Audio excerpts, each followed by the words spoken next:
જે ટાઈમે કામ નથી કરી શકતા, જે મૂડ ઉપર કામ કરે છે, શું આવા લોકો જીવનમાં સફળ થશે? કઈ નહીં કરો તો મોટા થઈ જશો પણ કદી મોટા માણસ નહીં બની શકો. યાદ રાખો. ખાવું પીવું ઊંઘવું, જો સૌ ક્રિયા તો પશુ એ કરે છે, તો પશુમાં આપણા ફરક શું રહેશે? તો આપણે અંદર આ વસ્તુ ક્યારે થશે કે જ્યારે મહત્વને સમજશો ત્યારે. તો ખાલી પરીક્ષાઓ પાસ થયા તમે ઊંચા અધિકારી નહીં બની શકો. એ અધિકારી જેવો અત્યારથી વિચારધારા કેળવો. એ અધિકારીનું સમાજમાં કેટલું માન હોય. એક આઈએસ નીકળે ને એટલે 10 જણા સલામ મારે, મોટા મોટા વડાઓ. એક ક્લાસમાં અધિકારી નીકળે, વડાઓ સલામ મારે. અત્યારે જુઓ તમે 25 30 35 વર્ષના નવ યુવાનો, આપણા જે કલેક્ટર આવ્યા છે આપણે મીર પટેલ, કેટલી નાની ઉંમર છે, જોયા છે કોઈ?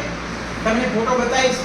30 32 વર્ષની એમની ઉંમર છે મીર પટેલ. તમને શું લાગે મીર પટેલ તમારે જેમ મોટા થઈ ગયા છે પછી નક્કી કર્યું મારે આઈએસ બનવું છે, હવે હું મહેનત કરું, એમ બને આઈએસ એ રીતે ન બને.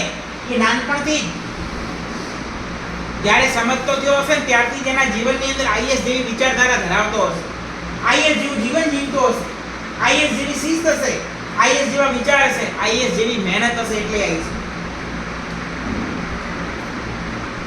તમે તમારા જીવનમાં જે ક્ષેત્રમાં જવા માંગો છો તો તમારે અત્યારથી એવી વિચારધારા કેળવવી પડશે. આપણે પાણી પી અને પાઉચ રોડ ઉપર નાખીએ છીએ પછી કે I want to become IAS.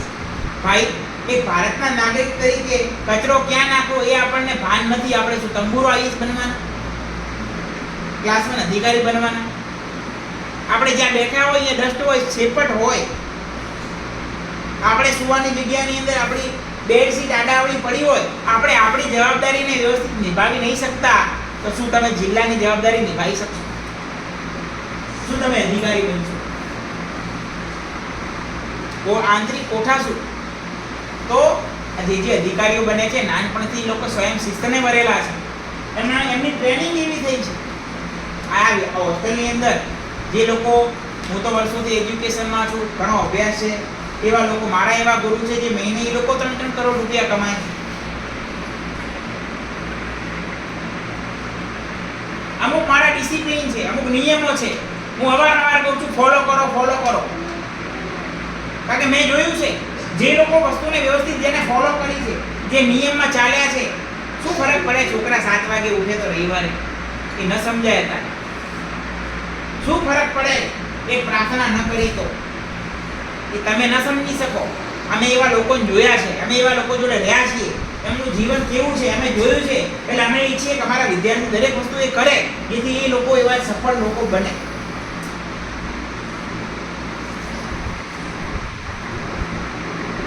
વિદ્યાર્થીઓને લાગે શું ફરક પડી જાય? ઘણો ફરક પડી જાય. એક વાર એટલું મેલ્યું, બીજી વાર મેલો, ત્રીજી વાર તમારી આદત બની જાય. જ્યારે તમે થાળી લેશો ને એટલું મૂકશો. એક વાર મોડા ઉઠ્યા, 2 વાર, દરરોજ તમારી આદત બની જશે. તમે દરેક કામને કાલ, પરમે, પહેલા દિવસે એમ કરીને ટાળશો. તમે 1 નંબરના આવશો બનશો.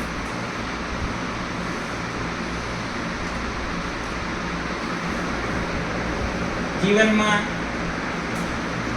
બધું બનો પણ આળસુ ક્યારે મત બનો. પ્રમુખ સાહેબ મહારાજ કહે છે કોઈ કામ કરવાનો વિચાર આવે તમે 1 સેકન્ડ પછી પણ જો કામને લેટ કરો ને તો એ આળસ કહેવાય. ખ્યાલ આવે શું કહે છે?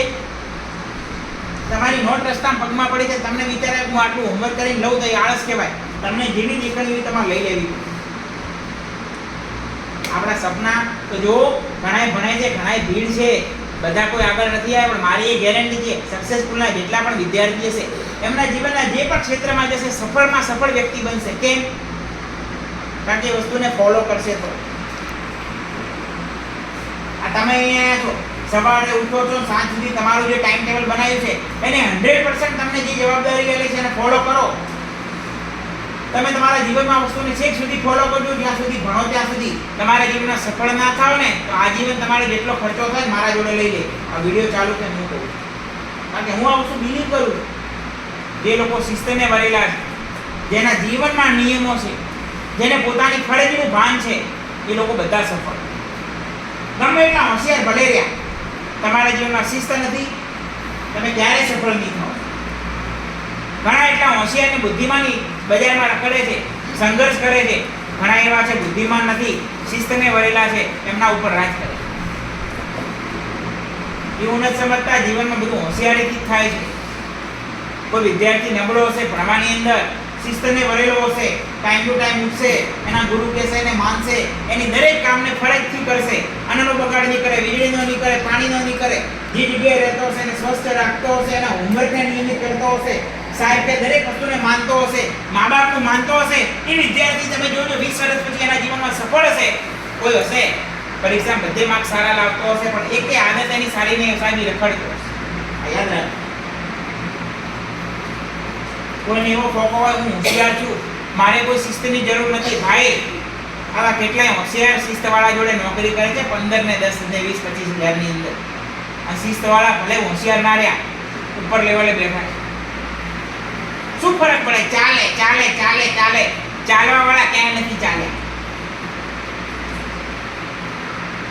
જેને પોતાના જીવનમાં કોઈ પરિવર્તન નથી લાવ્યું, સંસારનો નિયમ છે, જે પરિવર્તન નથી થયા એ લોકો પાછળ રહી ગયા છે. નોકિયા મોબાઈલ પેલા આવતો, અત્યારે બજારનું નામ જતું રહ્યું. કેમ? સમય પ્રમાણે એન્ડ્રોઈડ ફોન આવે, એને સુધાર્યું નહીં. એને શું વિચાર, હું તો હોશિયાર છું, મારે તો કોઈ સુધારવાની જરૂર જ નથી. ફેંકાઈ ગયો માર્કેટમાં. એમ્બેસેડર કાર સુધારો ના લાવ્યો, ફેંકાઈ ગઈ. સમય ઝડપી જઈ રહ્યો છે, ટેકનોલોજી બદલાઈ રહી છે, લોકોનું જીવન ધોરણ બદલાઈ રહ્યું છે. તમારા જીવનમાં પરિવર્તન નહીં આવે. તમે ઘરે હતા એનું અહીંયા કરશો, ઘરે જેમ ભણતા હતા, ઘરે જેમ તમારો લમણો હતો એવું અહીંયા પણ કરશો, તમે કદી જીવનમાં આગળ નહીં આવો. તમે 5 વર્ષ પહેલા હતા હાલે એના જ રહેશો, તમારા કોઈ પરિવર્તન નહીં આવે. તમે જીવનમાં ક્યારે સફળ નહીં થાઓ. દુનિયાના કોઈ શિક્ષક, કોઈ સ્કૂલ, કોઈ યુનિવર્સિટી ભલે 10 લાખ રૂપિયા મિલે, તમારા જીવનમાં પરિવર્તન નહીં લાવી શકે જ્યાં સુધી તમે નક્કી નહીં કરી શકો. કોઈ પરિવર્તન તમારા જીવનમાં નહીં લાવે તમારા સિવાય. તમારે નક્કી કરવું પડશે. તો તમે વિચારો છો કે હું શ્રેષ્ઠમાં શ્રેષ્ઠ અધિકારી બનું, શ્રેષ્ઠમાં શ્રેષ્ઠ ડોક્ટર બનું, શ્રેષ્ઠમાં શ્રેષ્ઠ શિક્ષક બનું, લોકો મને સાંભળે, લોકો મને ફોલો કરે, લોકો મારો આદર કરે, લોકો મારી રિસ્પેક્ટ કરે, બધી રીતે મને માન આપે, સન્માન આપે. ક્યારે આપશે? તમારી વાતોથી નહીં હાલે, તમારા જીવનમાં પણ હોવું જોઈએ.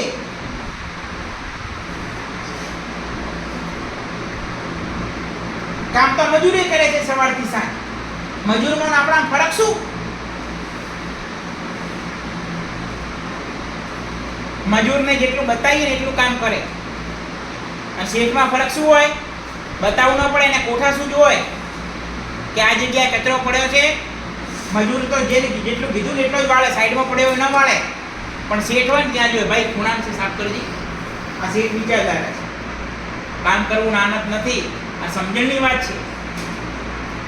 તમે જેટલી કોઠાસૂઝ ડેવલપ કરશો તમારા જીવનની અંદર, તમે જેટલી શિસ્ત ડિસિપ્લિન તમારા જીવનમાં લાવશો સાહેબ, હોશિયાર નથી બનવું. હોશિયાર તમે બધા થઈ જશો, સક્સેસફુલમાં છો એટલે. શિસ્તવાળા બનો, શિસ્તવાળા.